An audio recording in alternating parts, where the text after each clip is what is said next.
I've gone from 0 to 1.4 million followers in the past 15 months. My bootstrap startup website has grown from 0 to also 1.4 million website visits in the past 10 months. And I think I've had over 500 million organic views on social media, which is absolutely insane. And this is all without a team, without paid ads, without video editors, without any VAs, all completely solo. My avatar always wears a hat. That way my community knows instantly, visually, and it's transparent. A lot of the fundamental problems have not changed. With AI, you can now analyze all the same sources, but 1,000 times scale. What tools are you doing? What problems are you solving by integrating MCP with N8N? My AI bot was like, you really should fix this. It keeps coming up on a weekly basis, every single week. I sleep a lot. I take naps in the afternoon. I go outside a lot. As long as it has fewer than 4 meetings, like I know I did a good job. It's not one or the other. It's not have AI replace you entirely. It's both. When I started making content, my only goal was to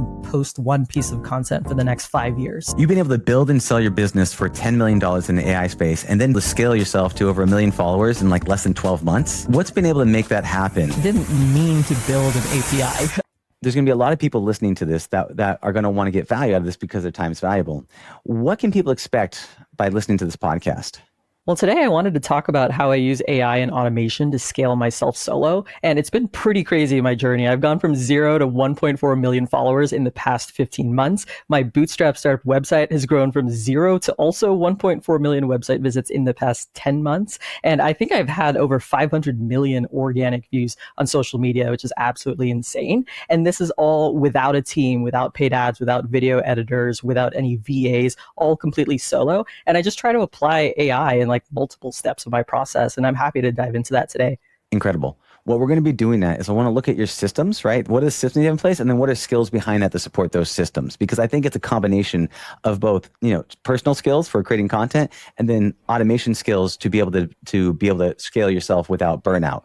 And so let's look at it from the first things. You built and sold a business in AI for $10 million in 2014. Can you talk to me a little bit about that process? Yeah, so I graduated UC Berkeley in computer science and physics in late 2013, and then immediately started a company with my husband now, although we were just dating at the time at Berkeley. And we did real-time speech recognition and natural language processing for live conversations. So imagine a customer support call. Our AI, we also built an in-house telephony infrastructure. It would join that conversation, figure out what people are saying in real time, and then figure out objections, questions, confusion, and frustration from the customer, and then search a knowledge base to help you figure out what to say next. So providing real-time guidance to sales and support reps in high-stakes conversations, such as sales and support calls. That was incredibly hard to build.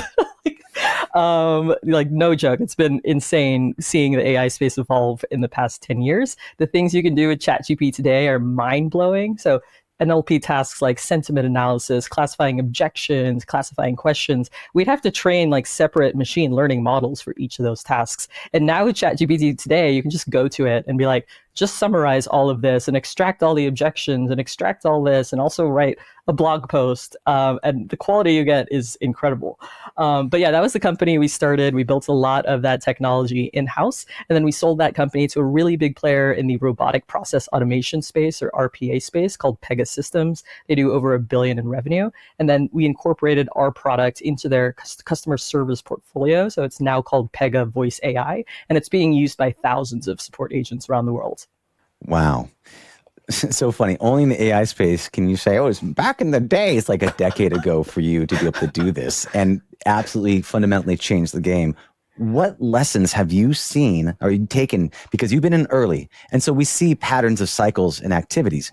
What lessons have you taken from the 2014 space and being in AI that you've been able to apply in this 2025 space to help you scale your brand and anything else you're seeing on with AI?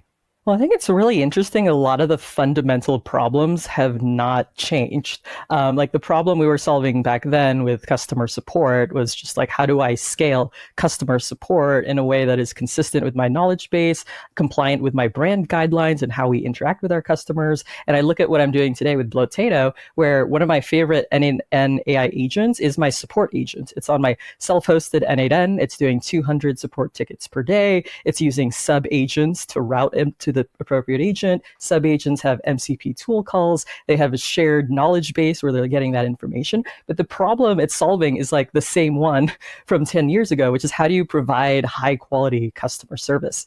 So that's something I think about a lot. Like a lot of the problems haven't necessarily changed that much, but it's how can we use technology now to scale higher quality solutions in a way that saves time and gives you massive leverage. That's what I think a lot about, especially as a solopreneur. My goal isn't to raise like a bunch of VC funding and like try to grow as fast as possible. It's really to build a really awesome, sustainable business completely solo and do it on my own terms. And so that makes a ton of sense. So what I'm hearing from this side is you took the lessons. There's a painful problem. You always have the same problem. The problem is customer service and how do you respond to them? And then you said, okay, I built this really complicated, really expensive thing back in the day. How do I do it a lot easier and better with N8N and ultimately cheaper? You said before you had another system in place for this customer service thing that was costing X. You switched to N8N, and now it's costing you Y. Talk to me about that transformation and the benefits of using N8N for this type of problem solving. Yeah, sure. So when I started building AI for customer service for Blotato, I started with Intercom Fin AI because I was already using Intercom as my support messenger, and I still do that today.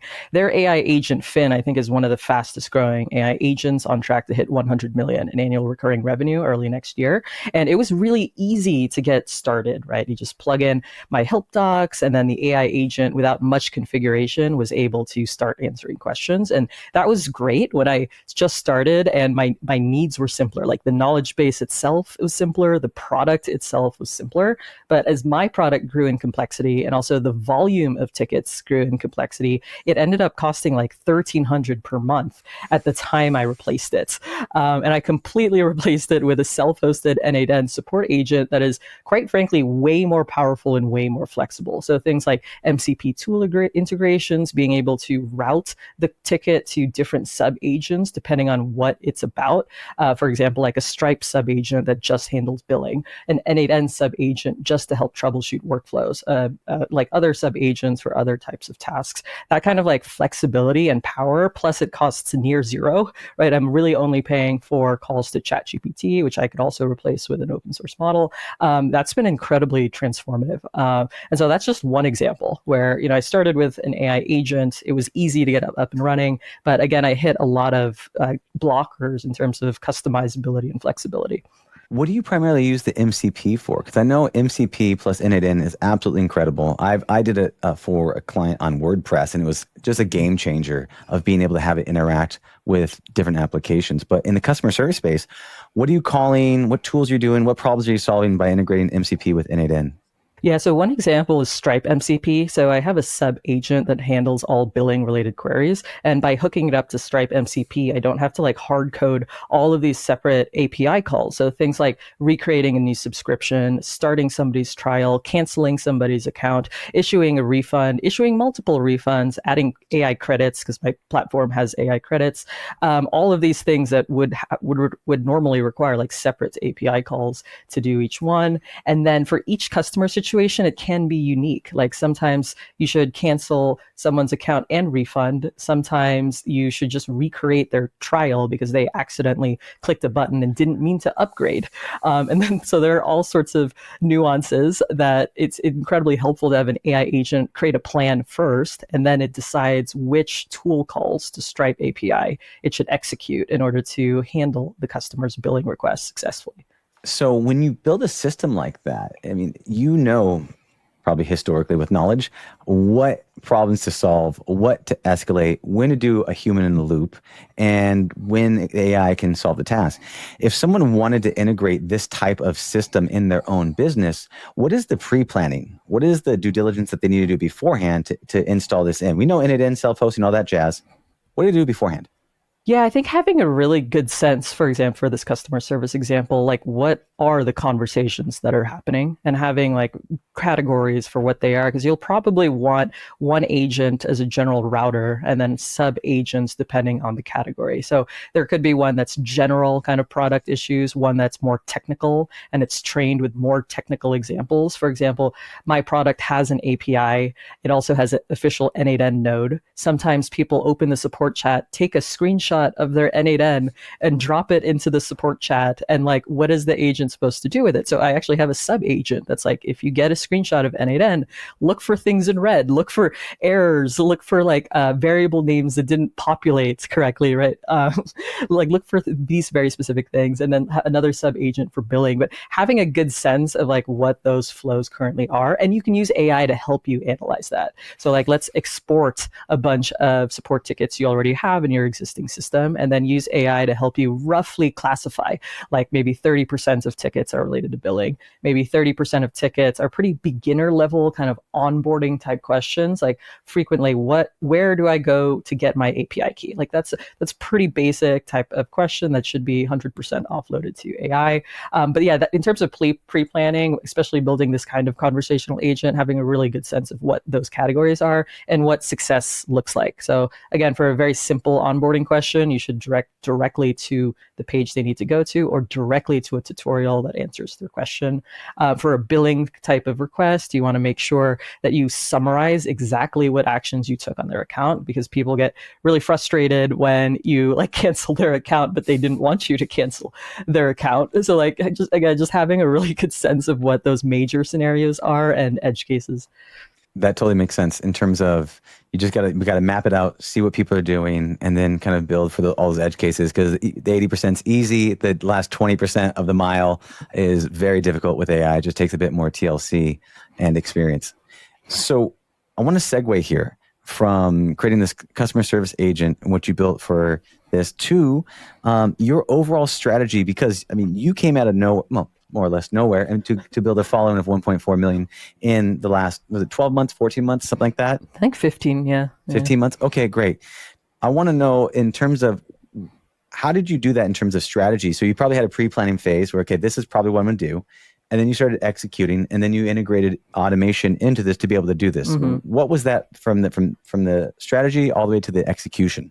Yeah, so I break down content creation into 3 distinct steps, and I don't think this has changed as a process, but you can use AI and automation at each of these steps to save time and give you a ton of leverage. And like those 3 steps are coming up with ideas, creating the content, the drafts, polishing it, and then actually publishing your content everywhere. And that include recycling the content, repurposing the content into different formats.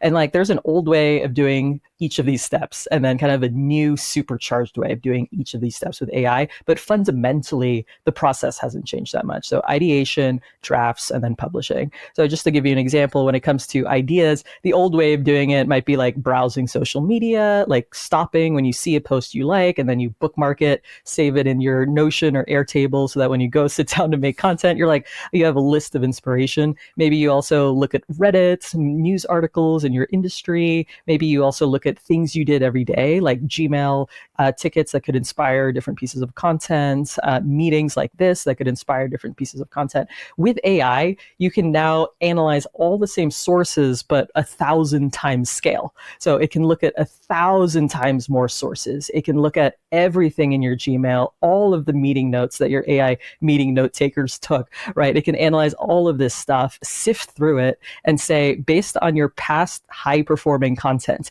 here are the top 10 pieces I think you should cover that would do really well with your audience. So you get like massive scale in terms of the pure volume of content that it's analyzing, and then you tailor it to your specific audience, your business, your product, your focus, your niche. So that's just one example of kind of like the old way of doing things, and then the new way with AI. But like, again, conceptually, fundamentally, it hasn't changed. It's just using AI and automation to like truly turbocharge and scale yourself. And what I love with that is one of the issues that we come across right now is that we're in kind of a war for attention. Everybody wants our eyeballs, everybody wants our time, and there's all these notifications going off that are just driving you crazy. And what I think is great about this is that I kind of look at the social media as a forest, like back in the day, caveman forest kind of things. And in there's bounty, and there's rewards, and there's food, and there's resources. There's also monsters that are going to eat you. And I think the monsters going to eat you are these distractions and these side quests that don't serve you. And you go, oh, I'm going to be productive on social media. 14 hours later, you realize there's some giggles, and that's about it. You didn't really do anything. So I could totally see not only you doing this on your own or anybody that's savvy enough to do this on their own to be able to build this system, but I could even see a service or a company that goes, hey man, let's get you off of social media. Let's automate the process of bringing inbound content to you that it only serves you to be a producer of content and not a consumer of content. And so is this something that you built for yourself? Do you know if anybody does this? But I do see that this is kind of like taking the best elements of social media and removing all of these just attention demons that are just coming in to try to steal our eyeballs, you know? Yeah, so I kind of just built a custom thing with N8N and Airtable, but I could definitely see a product like this because a lot of people are drowning, like you're saying, in just all of this content. It's hard to figure out what you should be listening to and just figure out the signal among all of the noise. At the same time, you don't want to miss anything important, right? So it's that balance of like, how do you stay informed, but also, you know, pay attention to the things that are going to add the most educational value to you and not distract you all the time. You know, healthy amount of distraction, fine. But you know, separate the signal from the noise, right? How do we do that? And part of that is, you know, being intentional ahead of time and putting things in place for it. So we just covered this whole pre-content section, right? So you said there's 3 legs, right? Or 3 buckets. The first one, pre-content. Let's move on to the second one. So the second one is actually creating the content, creating the drafts. And the biggest problem here with the old way is the blank page syndrome. So it's like you have this amazing idea. So we got that from the previous step. And now you sit down to, let's say you're going to write a LinkedIn post with a carousel, so a set of images. And then people just stare at a blank page. They're like, I don't know what to write. Like, this feels unnatural. For a lot of people, writing is not their strong suit. But if you give them the same exact prompt in a meeting, they'll talk about it for 30 minutes. But for some reason, when they have to write about it, it's like blank page, blank wall, really hard. And then think about what it takes to make a carousel. Like normally you'd open a tool like Canva or Adobe, and then like choose a template you like, and then change all the text manually, maybe drag and drop some stuff around so it matches your brand, right? Like very manual, the old way of doing things. In the new way of doing things, you can take that idea and then go to your favorite AI tool and say, you know everything about me personally, my brand voice, my product, my company, my customers. Give me 3 variations of this post. Maybe one is a listicle, maybe the second one is a contrarian idea, and maybe the third one is like incorporating a personal anecdote or customer testimonial. And you'll get 3 variations, and then you can choose one. Like, you don't have to start from a blank page. And that, I think, is such a lifesaver and game changer for people who kind of really struggle with like copywriting. And then once you choose like that post and finalize that post, you can now plug it into AI tools to create the visual carousel itself. This is actually a feature I implemented in my own app recently that takes a source, like let's say a post, and then just spits out a nicely formatted carousel based on viral templates so that you don't have to like sit there and change each slide manually. And so that's how AI can help with drafting. But again, it like I also like to emphasize like the human element in the creative process. Like, it's still up to you to decide what message you want to convey, what to include, what to not include, what ideas like are worth amplifying in your opinion to your audience. So even though I'm talking about using AI for all these steps, there's still like a very human creative process that's fundamentally driving it. Yeah, and that's where we want the AI to be an amazing assistant. We don't want it to be the driver. We don't want an AI clone our entire selves. We need to have the AI do the things it's not good at, but still have this human connection. Because in this evolving ecosystem of AI and AI-generated slop is when we can put our personalities out there. Because when I see your content, minus your AI clone self that occasionally pops up on TikTok, besides that, I always feel you. And I always feel like you're always trying to focus on delivering value to the person at the end of the day.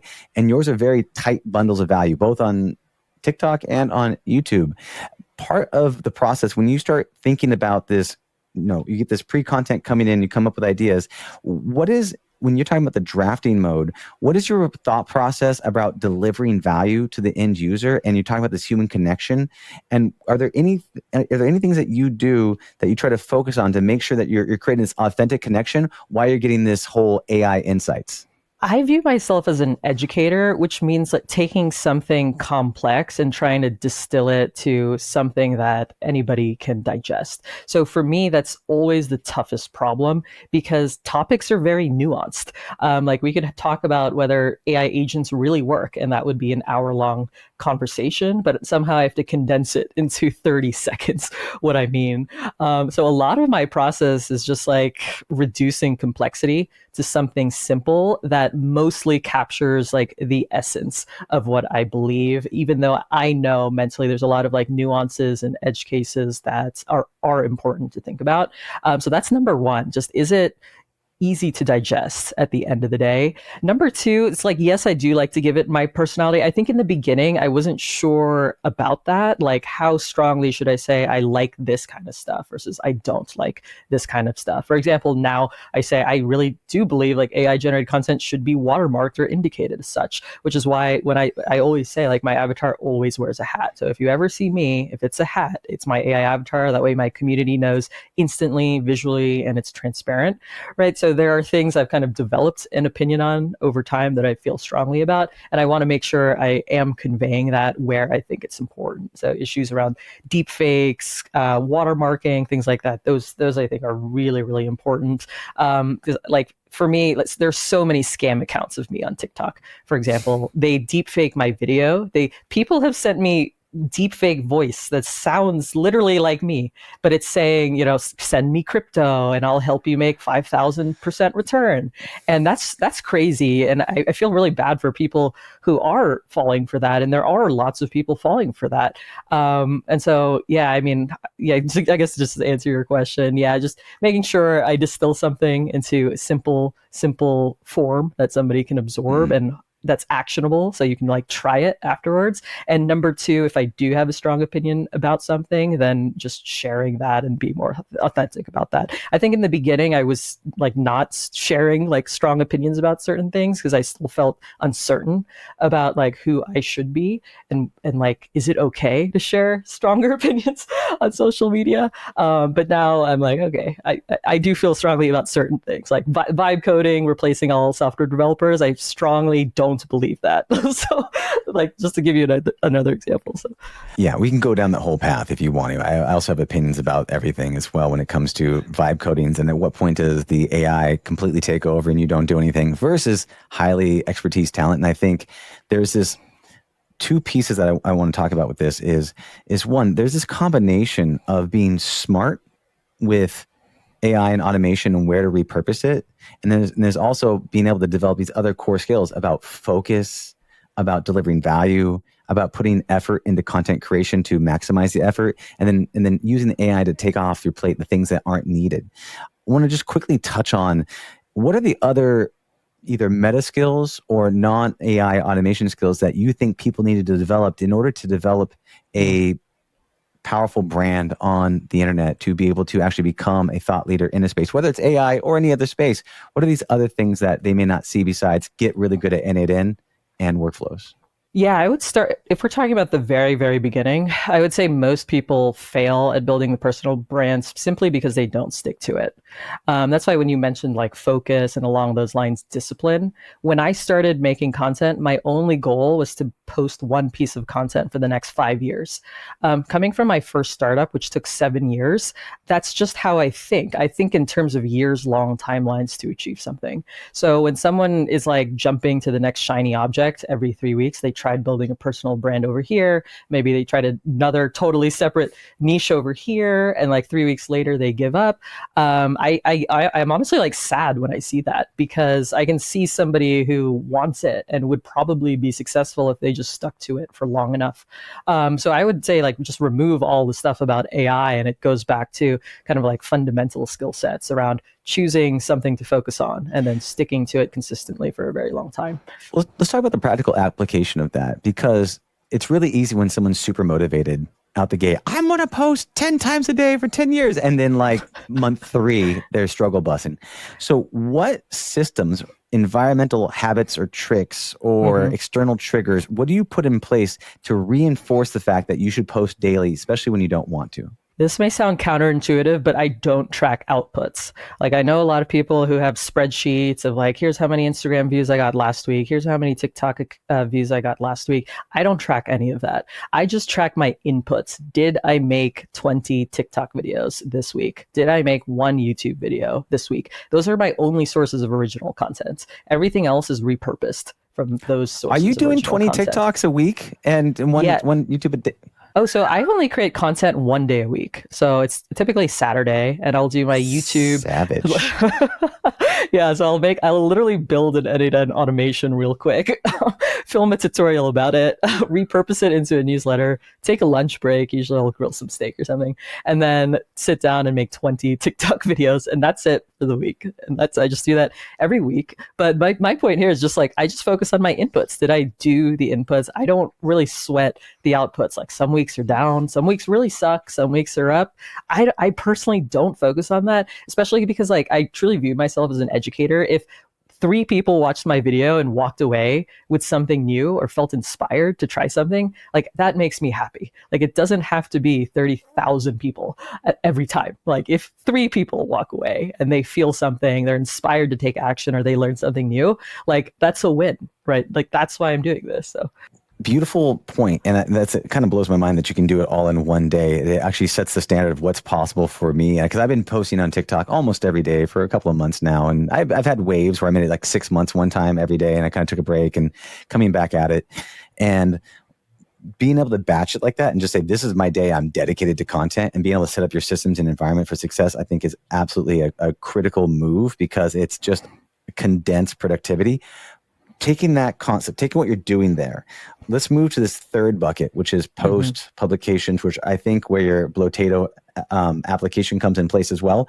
Talk to me about that process, both on the skill side of things and on the automation insistence.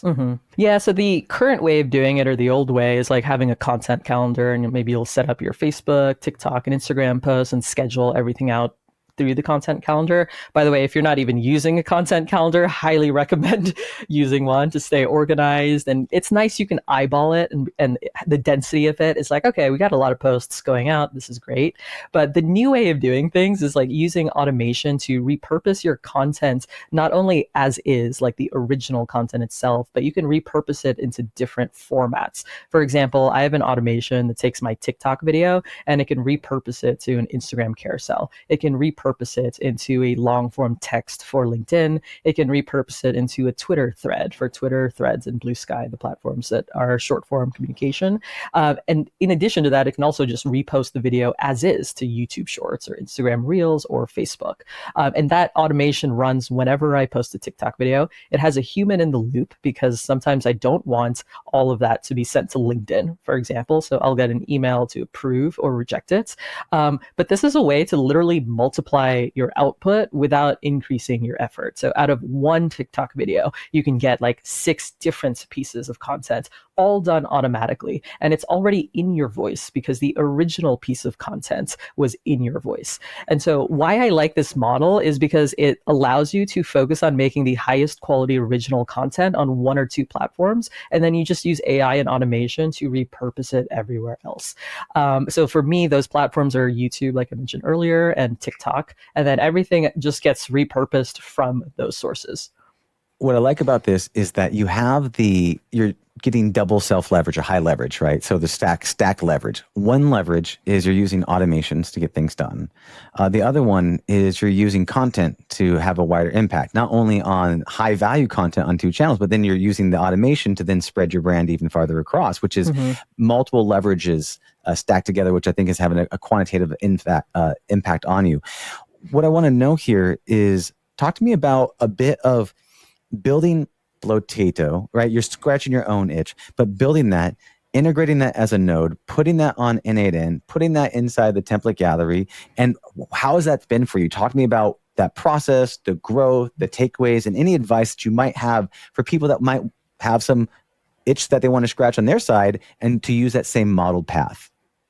Yeah, it's pretty crazy, because I didn't mean to build an API. I ended up building it because I was building some N8N tutorials, and I was like, oh, it's really painful to publish to TikTok. I have to like apply for a developer account, and then you normally are rejected. Like you don't even hear back from TikTok. And like that's been a recurring problem. Like, how do you publish to these social media platforms, especially if you need access to like special parameters? Like if you want to generate something, if you want to indicate that something is AI generated or synthetic media, that's a specific parameter you want to pass in. If you want to post an Instagram story instead of a reel, that's another specific parameter that you have to pass in. If you want to automatically add music to TikTok slideshows, again, another specific parameter that is particular to TikTok. And so I kind of just built the Blotato API to solve my own problem in making these content automation templates and tutorials. And then it kind of just exploded, I think, because a lot of other people had the same problem. So I ended up building an N8N community node for Blotato. I think it was released in August, right before we met up at the N8N event. And now it has thousands and thousands of installs. For Blotato alone, I have thousands of active paying clients for it. And it's been a wild ride, honestly. The N8N community has been really awesome. And it's super cool to see what people are building and sharing. Like, I think that's the part that just like makes me smile every time when someone like builds a template and it has a Blotato. I got a question for you. Talking about this one, talking about this kind of this, and I think it's part of the viral nature of TikTok. I mean, LinkedIn and other people, they look at this TikTokification of things, but unless you're a TikTok native, and I would consider myself to be one of those because this is where I primarily grew my main channel, is there's this collaborationness to TikTok where you can see something and you can stitch it and you can add to it and you can mix it and remix it. And then all of a sudden becomes this crafty art of collaboration on top of things that these other platforms haven't quite adopted yet. They're trying to figure it out. Like YouTube's trying to adopt this and sort of some other platforms, but I think TikTok nailed it and everyone else is slowly catching up. There's the same type of thing happening in this ecosystem of N8N developers, workflow builders, you solving a painful problem, and then somebody else on top of that tagging that and say, ooh, I see what she did, but here's some innovation. Can you talk to me about some of the innovation that some of these other people have made so that we can find out how this has been able to iterate and add more value to the whole ecosystem? I think this is one of the most fun parts of being in the N8N ecosystem. Like, I will literally be scrolling TikTok just to relax and de-stress. And I will see someone's N8N automation on TikTok and I can see my node. Like it's a little pink manatee logo. And I'm like, wait, are you, and I'll DM them like, wait, are you using Blotato? Like, they don't even mention it in the video. They're just using it. Like, they didn't even tag me or anything. So like just the collaboration and oh my gosh, it's really one of the most fun parts about being in the N8N community and a builder. And like my very initial N8N templates using Blotato just showed the most basic use case of just publishing to social media, and like so many other creators have like ran with that and built on top of it. So instead of just publishing content you've already made, let's plug it into a video generation API and create a bunch of ads or create a bunch of slideshows or create a bunch of faceless videos that look super cool and then publish to Blotato. I recently released a new like module or action with a node that allows you to create videos and carousels within N8N. So you just choose a template, like, oh, this tweet card carousel is based on a viral template. You can just select that, fill in the parameters, and it automatically generates an Instagram ready carousel that you can publish in the next step. And so people are now doing tutorials on that, and it's like it's exploding. And like I just love being part of the ecosystem. Awesome.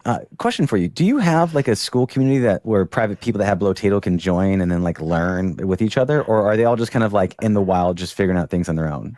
So I personally don't have a school community for AI automations, but I definitely collaborate with many people who do. And so, yeah, I'm definitely in some of them, and like people will tag me if they face a bug or like have product recommendations or things like that. Well, I've seen a really interesting kind of combination with a lot of people that make, say, some sort of tool. They go inside a school and then they have the tool available. Now you have a community wrapped around the tool.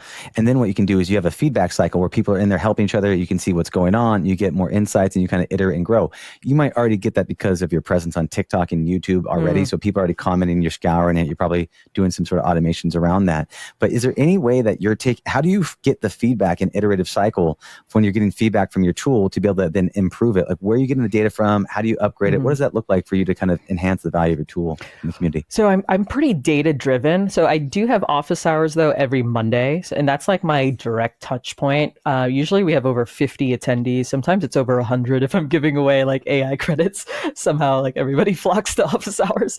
But yeah, so that's a way for me to like understand what questions people are asking, where they're getting hung up on stuff. Also my support chat. So I have like a N8N recurring task to analyze my support tickets for the past week and then surface things that should be fixed. Because like, for example, like I didn't have the ability to update an email until like last week. So people would have to like tell me and it's like, it's just ridiculous. It just wasn't very high priority, right? But like, my AI bot was like, you really should fix this. It keeps coming up on a weekly basis. Every single week, X number of people ask for this. And then my AI bot will also analyze like feature requests, things people are struggling with, they're not having success with. And I just get like a weekly report basically of like, based on support tickets, so as a source of information. And then I use a tool called PostHog for product analytics, and that has AI kind of embedded in it to surface what they call like rage sessions, where people are like just frantically not understanding what to do. And I'll just sit there and watch those sessions, reach out to those people, and like just try to get a better understanding of why they were confused, what they were trying to do, what they thought Blotato did. Oftentimes there's a mismatch expectation of what's said on the website. Like I think it means one thing, but someone else reading it, maybe from a different niche or a different marketing background, reads it and they assume something else. And so I do get like a lot of feedback, I guess, through these different channels, even though I don't have a school community per se. Got it. So you're still connected with the community. You still have that real-time communication, and you do both. And I think it's really important that people take away this. It's not one or the other. It's not have AI replace you entirely. It's both. It's, do I want qualitative in people talking to me, yelling at me, venting at me, communicating me? How do I make things better? And how do I have this qualitative or quantitative vast number of AI support tickets that are being rendered and then surfaced to me so I can review it as well? But both ways, you're getting that data fed back into you, which is helpful to be able to refine this to make this a better product and tool. And one thing that I absolutely love from a product designer, because I come from historically, I'm a designer. I'm a human-centric designer. I analyze, I understand, I deconstruct. I like it. If I could just sit there and eat Milano cookies and watch humans do things all day long, I think it would be absolutely entertaining. I'm a huge fan of this. But one of my favorite things is that Google had a feature when something wasn't working. I got so mad I started shaking the phone. It's like, do you want to give feedback? One of the best, like when you're pissed at AI, when you're pissed at an app, you shake it. You shake it like you're trying to shake someone. And they're like, this is the moment in which you should give feedback, because that is when it's real and it's true. And I think getting those rage tickets surfaced to you is incredible and invaluable. One of the other things I want to look at here as we're talking about this, right, is you're bringing these product feedback and you're kind of iterating on this process and you're kind of scaling yourself inside of here. If I'm a solo founder, right, there's a lot of things I got to say no to. There's a lot of distractions, right? There's a lot of things that are, I would say, false beliefs that are, I would say, a procrastination masqueraded as productivity. What are some of those things that if I'm a solo founder, if I'm trying to get into this space, I want to grow a brand, what are these things that come up that block me?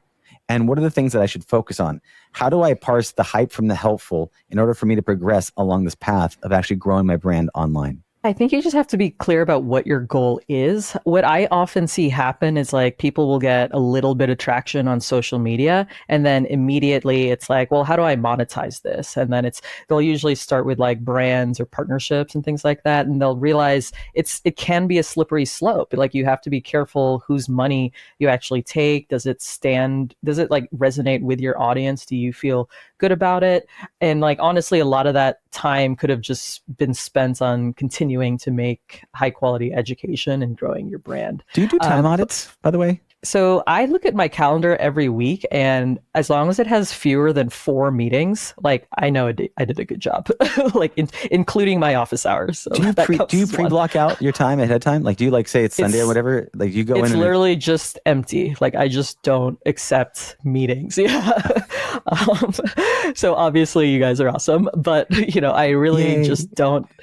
I just don't. Yeah. I am speaking at the Tony Robbins thing like later this week, and that's a big one that I said yes to, because they're expecting 500,000 attendees. So if I can kind of share some wisdom for free to 500,000 people, like that would be awesome. But you just have to be pretty ruthless about what your goal is and whether something is aligned towards your goal. I would say like another thing I see is like beginning content creators, once they get a little bit of traction, they say yes to everything, not realizing like the opportunities will still be there actually in 6 months, as long as you continue to grow your brand. And in fact, more opportunities and higher quality opportunities will continue to be there as long as you're focused on giving as much value as possible to your audience.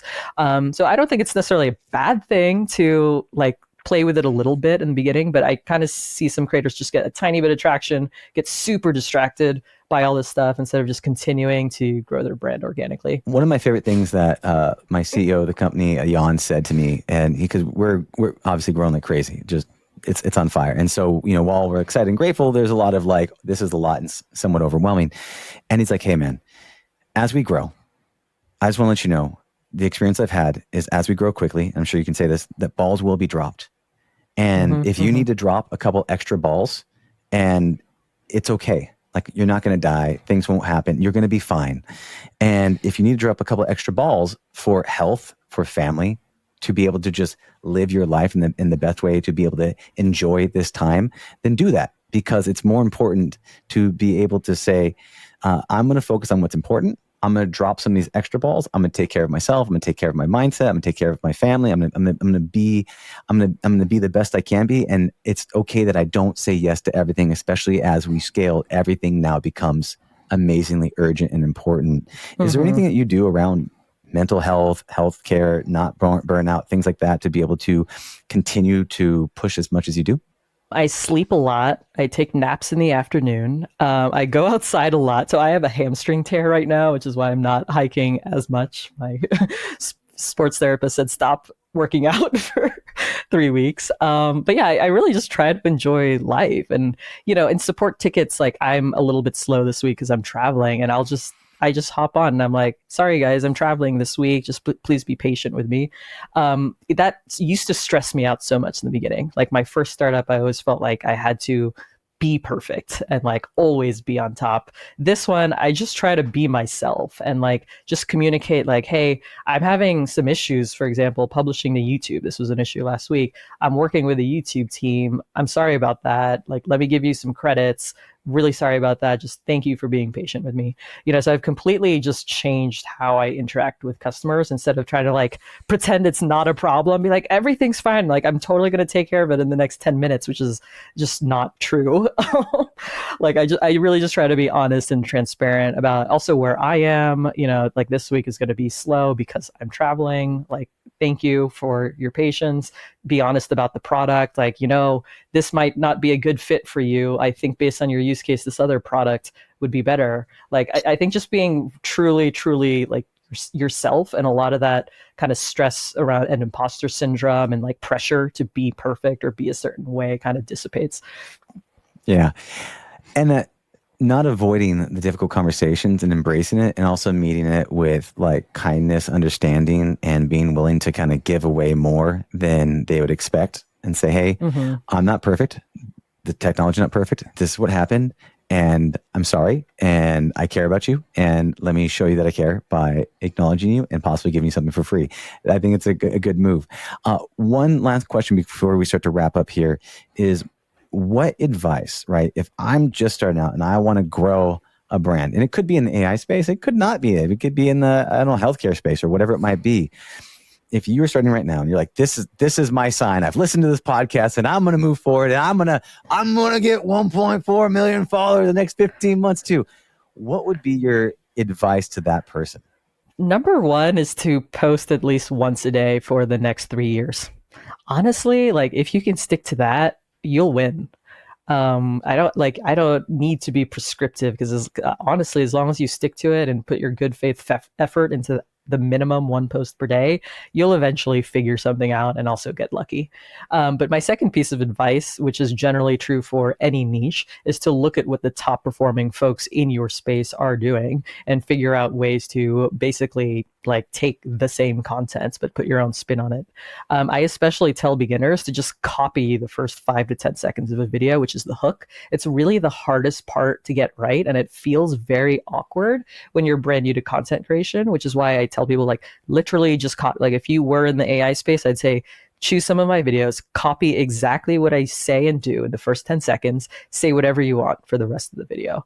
And I like to teach that just because it really helps you get better at hooks, helps you feel like less awkward about them. And you'll see a really big difference between videos that have a really strong hook and videos that do not have a strong hook. I don't even know if I have a third piece of advice besides basically what I do: track your inputs, not your outputs, right? Like, I don't beat myself up if a lot of videos flop. And like, especially when I'm traveling, like it goes up and down. Like I was on a roll for 3 weeks, then I traveled and I kind of like fell back out. Like it's not quite grooving the same way it used to 3 weeks ago, but that's okay. That's like a natural part of the journey. And I don't track it. I just track whether I did my videos for the week. That's the only thing I care about, and just trust the process. Beautiful. Sabrina, it's awesome having you on the show. Is there anything else you'd like to let people know about before you tell them how to get a hold of you? Yeah, I was just thinking about what you said about, dropping balls and like letting it be okay. So for me, what that looks like is I have a funnel. Let's just say for my Blotato website, 1.4 million website visits coming in top of funnel. Everything about that website is completely unoptimized. I have never even updated the website since I launched it. Like I don't even do A/B testing. The onboarding process totally unoptimized. Like the pricing is unoptimized. I just made up a number and it's stuck there forever.